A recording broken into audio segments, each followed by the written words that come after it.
안녕하세요. 저는 40대 초반의 여성으로 최근 정말 어처구니 없는 일을 겪었습니다. 그래서 이곳에 익명으로 제 사연을 보내게 되었습니다. 요즘 시대가 변해서 전통적인 시월드 문화가 많이 사라졌지만 제 시댁은 아직도 그 시대에 머물러 있는 것 같습니다. 저는 시댁에서 무슨 말을 하든 듣지 않으려고 했지만 남편만 바라보며 살면 괜찮을 거라 생각했어요. 하지만 제가 맞닥뜨린 현실은 상상과 너무 달랐습니다. 제 가족은 부유한 편은 아니었지만 어릴 때부터 원하는 것들을 부모님께서 대부분 해주실 정도로 경제적으로 풍족했습니다. 반면에 남편의 가족은 전세 집에 사는 등 조금 가난한 편에 속했습니다. 이러한 빈부의 격차로 인해 우리 결혼 생활은 순탄치 않았습니다. 시댁에서는 당연히 저를 받아들였지만 저의 부모님은 딸이 고생할 것을 우려하며 처음엔 허락하지 않으셨어요. 시간이 지나면서 이 빈부격차는 더욱 심화되었습니다. 시댁에서는 제가 부유한 집안 출신이라는 이유로 무시하거나 불합리한 요구를 하는 경우가 많았습니다. 남편은 이런 상황에서도 저를 제대로 보호해주지 못했고 이로 인해 많은 갈등이 발생했습니다. 저는 시댁과의 관계에서 점점 더 고립되어 갔고 스트레스는 극에 달했습니다. 이런 상황에서 제가 느낀 것은 결혼은 두 사람만의 문제가 아니라 두 가족의 문제라는 것이었습니다. 제가 가진 부와 남편 가족의 경제적 상황이 우리 관계에 큰 영향을 끼쳤고 그로 인해 저는 많은 고민과 갈등을 겪었습니다. 하지만 이 모든 경험을 통해 저는 더 강해졌고 자신의 가치와 행복을 스스로 결정할 수 있게 되었습니다. 이제 저는 제 삶을 스스로 이끌어가며 더 나은 미래를 만들기 위해 노력하고 있습니다. 여러분도 제 이야기를 듣고 어려운 상황에서도 용기를 잃지 않으시길 바랍니다. 그렇게 결혼 준비를 하며 우리는 부모님의 도움 없이도 독립적으로 살 수 있는 수준의 소득을 가진 두 사람이었어요. 결혼을 위해 부모님의 허락을 받고 신혼집을 구하는 과정에서 부모님이 축하 선물로 큰 아파트를 주시겠다고 하셔서 감사하게도 50평짜리 아파트를 받게 되었죠. 혼수품은 제가 모은 돈으로 필요한 것들만 구매했고 남편은 큰 도움을 주지 못했어요. 우리 결혼식은 모두의 축복 속에서 진행되었습니다. 결혼 후 처음 시댁에 갔을 때 시어머니의 태도는 기분 나쁜 말들로 가득했어요. 신혼여행은 잘 다녀왔니? 얼굴이 반짝반짝하니 좋아 보이네. 어디서 이런 보석 같은 딸을 데리고 왔는지 능력이 참 대단하다. 그러나 시어머니는 끊임없이 트집을 잡으셨어요. 여행 갔다 와서 선물 하나 없이 오다니 예의가 아닌가. 이에 남편은 말했습니다. 죄송합니다, 어머님. 여행 중에 돈을 잃어버려서 선물을 사지 못했어요. 다음에 또 여행 갈 때 꼭 선물을 드릴게요. 그런 상황에서도 우리는 서로를 의지하며 살아가기로 결심했습니다. 시어머니의 말 한마디에도 불구하고 우리의 사랑과 결혼은 흔들리지 않았어요. 물질적인 것보다는 서로에 대한 사랑과 신뢰를 중요시하는 우리의 관계가 더욱 깊어지는 계기가 되었습니다. 그때 어머님과 아가씨에게 사다 줄 것을 약속했어요. 도대체 어떻게 그렇게 덤벙대며 돈을 잃어버려? 여자가 꼼꼼해야 집안 살림도 잘 돌아가는 거야. 그렇게 덤벙대서 제대로 된 일이나 할 수 있겠어? 시어머니의 잔소리가 계속되었죠. 사실 그건 제가 잃어버린 게 아니에요. 그러니까 사람 중심으로 그만 잡으세요. 결혼한 지 얼마나 됐다고 벌써 시어머니 행색을 하시는 거예요? 제가 대답했습니다. 언제 결혼했든 결혼했으니까 시어머니니까 시어머니 행세하는 거지. 하지만 시어머니는 제가 집에 오면 항상 불만을 토로하셨어요. 저는 어차피 시댁과는 떨어져 살아서 별로 신경 쓰지 않았어요. 명절마다 시댁에 가면 시어머니는 어떻게 하면 저를 괴롭힐 수 있을지 연구하는 것 같았습니다. 시어머니의 비꼬는 말들이 날로 늘어갔지만 저도 그만큼 흘려듣는 기술이 늘어갔죠. 시어머니가 잔소리를 할 때마다 저는 아예 딴 생각을 하며 듣지도 않았습니다. 제가 무시하면 시어머니도 결국 포기하고 말씀을 줄이셨어요. 자신의 말이 통하지 않는다는 것을 알게 되자 음식을 하고 있는 제 앞에서 한번 둘러보고는 아무 말 없이 나가셨습니다.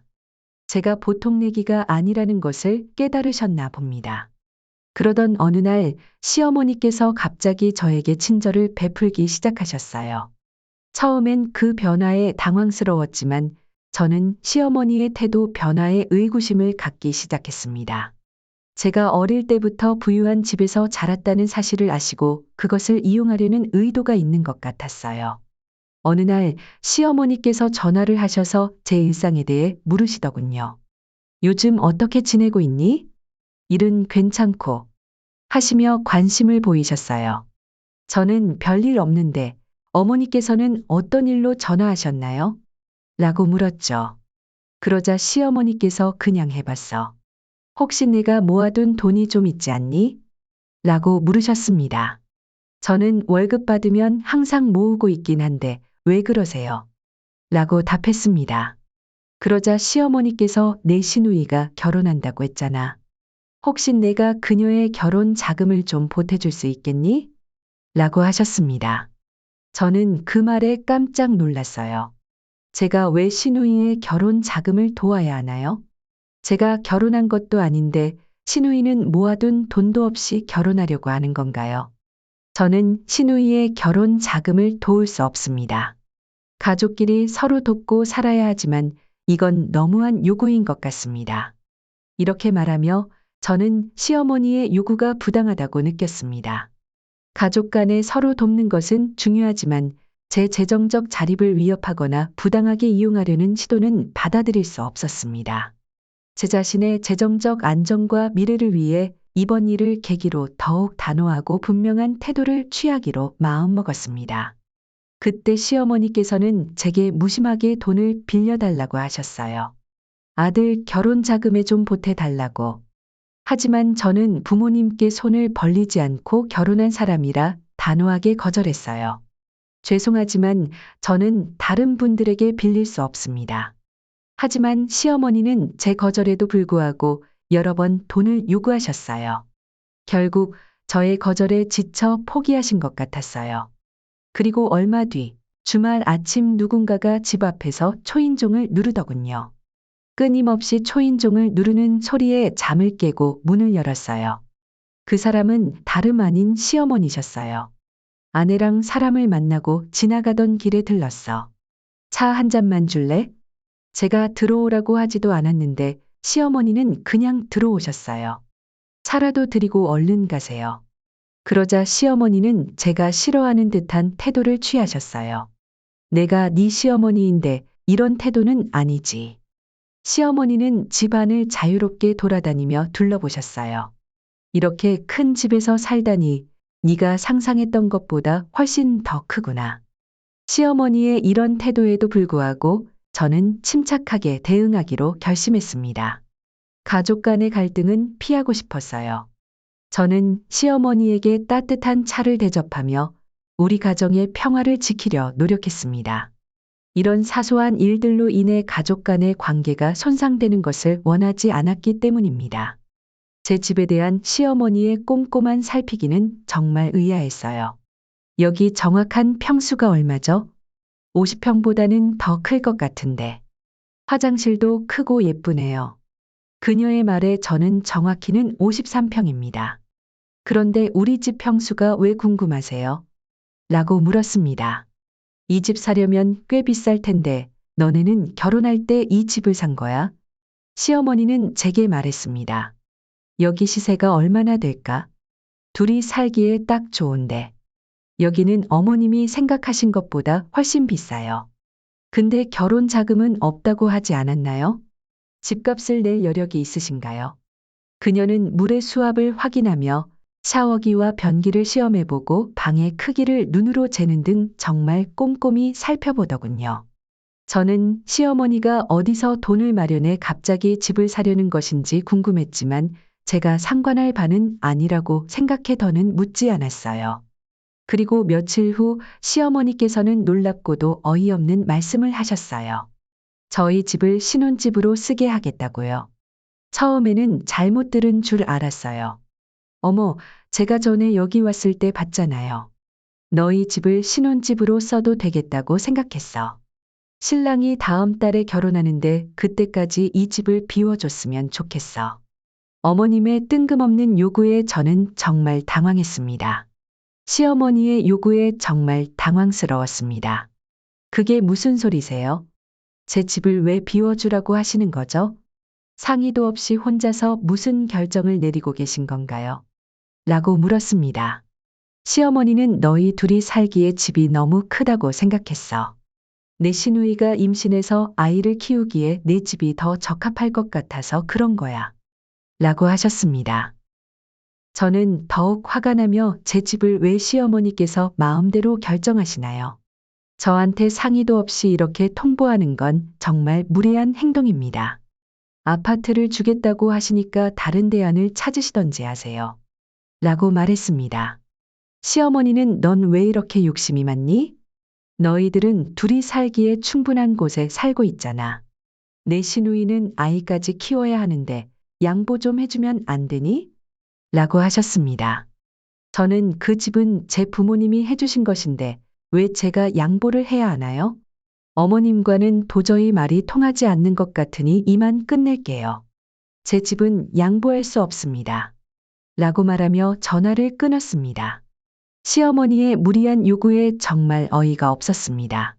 제 부모님이 힘들게 마련해준 집을 시어머니의 말 한마디에 양보할 수는 없었습니다. 이 사건을 계기로 저는 가족 간의 관계에서도 자신의 경계를 지키고 정당한 요구에만 응해야 한다는 것을 깨달았습니다. 시어머니가 우리 집에 대해 마치 자신의 것처럼 처분하려 드는 것에 대해 저는 정말 당황스러웠습니다. 이 집은 저희 부모님이 주신 것인데 어떻게 시어머니께서 멋대로 결정하실 수 있나요? 이에 대해 남편도 시어머니의 말을 이해할 수 없다고 하더군요. 어떻게 이런 말씀을 하실 수 있는지 정말 이해할 수 없어요. 시어머니는 제가 집을 비워줄 수 없다고 하자 다음날 바로 저희 집에 찾아오셨어요. 집을 비울 때까지 여기서 나가지 않겠다며 떼를 쓰기 시작하셨습니다. 심지어 시어머니는 다른 가족들까지 데려오셨어요. 너는 집을 비워준다고 해놓고 왜 이제 와서 못 해준다고 하니? 빨리 해결해 주세요. 언니 때문에 결혼 못하면 어떡해요? 저는 단호히 말했습니다. 저는 집을 비워줄 수 없습니다. 어머님께서 그렇게 통보하셨지만 저는 거절한 것뿐입니다. 그러자 그들은 저를 탓하기 시작했습니다. 우리 엄마가 거짓말을 했다는 거야. 어서 해결해 주세요. 제가 해결할 때까지 여기서 나가지 않을 거예요. 저는 침착하게 대응했습니다. 이곳은 제 부모님이 사준 제 집입니다. 시어머니가 아무리 말씀하셔도 제가 결정할 일입니다. 이렇게 남의 집에 와서 행패를 부리는 것은 옳지 않습니다. 그러나 시어머니와 나머지 가족들은 거실 한가운데서 계속 행패를 부렸습니다. 저는 그저 소파에 앉아서 상황을 지켜보기로 했습니다. 이런 상황에서는 차분하게 문제를 해결하는 것이 최선이라고 생각했습니다. 가족 간의 갈등은 피하고 싶었지만 제 집과 제 권리를 지키기 위해서는 단호한 태도를 취해야 했습니다. 남편이 친구와의 약속으로 잠시 외출했다가 돌아와서는 그 광경을 보고 깜짝 놀랐어요. 이게 뭐야? 여기서 다들 뭐 하는 거예요? 왜 우리 집에서 이런 일이 벌어지고 있죠? 당장 나가주세요. 지금 당장요. 남편이 소리쳤습니다. 왜 나가야 해요? 우리가 이 집을 준다고 했던 건 당신들이었잖아요. 왜 말을 바꿔요? 시어머니가 반박했습니다. 아니, 제가 언제 집을 준다고 했나요? 왜 제가 하지도 않은 말을 하셨다고 하시는 거예요? 우리는 절대 못 나갑니다. 여기서 기다릴 거예요.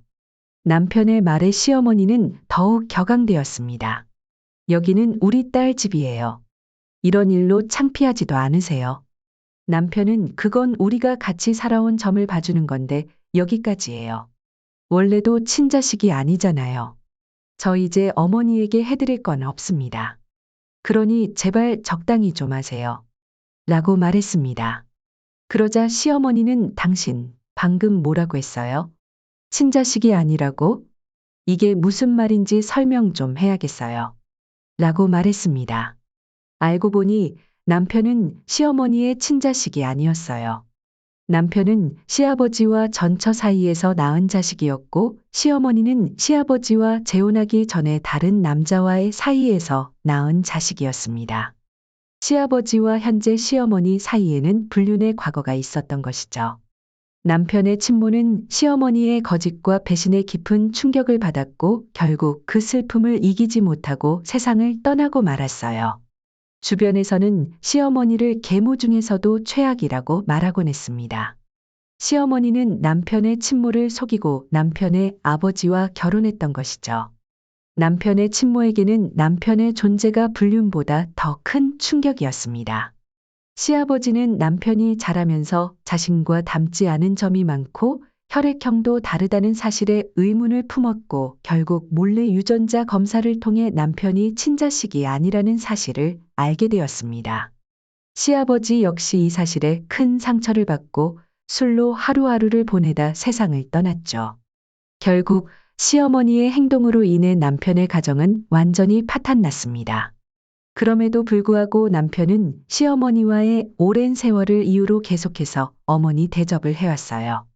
저는 이 모든 상황을 알고 나서 내가 언제 시어머니에게 어머니 대접을 해달라고 부탁했나요? 저는 그런 부탁을 한 적도 없는데 왜 혼자서 생색내는 거죠? 라고 말했습니다. 이 사건을 통해 저는 가족 관계에서도 건강한 경계를 설정하는 것의 중요성을 깨달았습니다. 어떤 상황에서도 정직과 진실이 중요하다는 것을 다시 한번 깨닫게 되었습니다.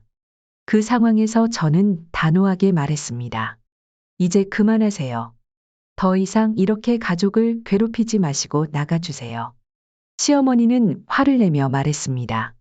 당장 나가면 우리 딸 결혼 못하는 거 책임질 거야. 책임질 거냐고. 저는 차분하게 대답했습니다. 제가 왜 책임을 져야 하나요? 이제 가족이 아니라면 계속 이러시면 경찰에 신고할 겁니다. 경찰에 끌려 나가실 건가요? 아니면 그냥 나가실 건가요? 경찰이라는 말에 시어머니와 시누이는 움찔하더니 천천히 일어났습니다. 저는 휴대폰을 들어 112에 전화를 걸 준비를 하자 그들은 서둘러 집을 떠났습니다. 남편은 그들이 나간 것을 확인하고는 마치 힘이 빠진 듯 주저앉았어요. 괜찮아, 왜 이야기 안 했어? 혼자 얼마나 힘들었을까? 그에게 저는 조심스럽게 말했습니다. 당신이 제 가정사를 알면 싫어할까봐 말을 못했어요. 사실을 알면 버림받을까봐 무서웠어요. 남편은 저를 위로하며 말했습니다. 당신이 잘못한 것도 아닌데 왜 나한테 말을 안 했어? 힘든 일이 있으면 함께 나누는 게 부부 아닌가? 내가 생각이 짧았어. 난 내 선에서 해결할 수 있을 줄 알았어. 그의 말에 저는 안도감을 느꼈습니다. 남편의 이해와 사랑이 있어서 그 어떤 어려움도 함께 극복할 수 있을 것 같았습니다. 우리는 서로를 더욱 굳건히 의지하며 어려움을 함께 견뎌나가기로 했습니다. 상상도 못했던 이런 까다로운 상황에 직면하니 당신과 피 한 방울 안 섞였다는 사실이 오히려 다행이라고 느꼈어요. 지금까지 시어머니라는 이유로 참아왔지만 만약 다시 이런 일이 발생한다면 망설임 없이 경찰에 신고할 거예요. 저는 다시는 그 두 사람과 엮이고 싶지 않아요. 길에서 우연히 마주친다 해도 도망치고 싶을 정도예요. 어머님께 이런 일을 겪게 해서 너무 미안해요. 하지만 어머님은 이해해 주실 거예요. 너무 자신을 탓하지 마세요.